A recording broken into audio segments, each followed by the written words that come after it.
পুত্রবধূকে লাগাতার ধর্ষণের অভিযোগে গ্রেপ্তার শ্বশুর।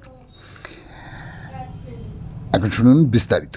পুলিশ সূত্রে জানা যায়, অশোকনগরের গুমা এলাকার একটি মেয়ের সঙ্গে বছর 5 আগে বসিরহাট মহকুমার মাটিয়া থানার স্বরূপনগর বাজার এলাকায় এক যুবকের সঙ্গে বিয়ে হয়। বিয়ের পর তাদের সংসার ভালোই কাটছিল। তাদের একটা 4 বছরের ছেলেও আছে, কিন্তু বাচ্চা দেয় তার শ্বশুর। গত মাস 2 আগে পুত্রবধূর উপর কুনজর পড়ে শ্বশুরের।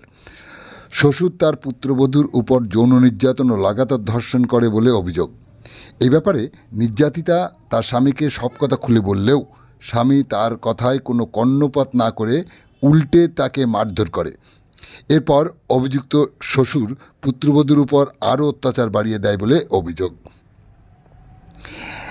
এই অত্যাচার সহ্য করতে না পেরে অবশেষে গতকাল মাটিয়া থানায় দ্বারস্থ হয় নির্যাতিতা গৃহবধূ। শ্বশুর ও স্বামীর নামে অভিযোগ দায়ের করলে শ্বশুরকে ধর্ষণের অভিযোগে ও তার স্বামীকে সব জেনেও প্রতিবাদ না করে চুপ থেকে চক্রান্ত করায় তাকে গ্রেপ্তার করে পুলিশ। আজ রবিবার বিকাল 3টা নাগাদ অভিযুক্ত বাবা ও ছেলেকে 5 দিনের পুলিশি হেফাজত চেয়ে বসিরহাট মহকুমা আদালতে পাঠায় মাটিয়া থানার পুলিশ।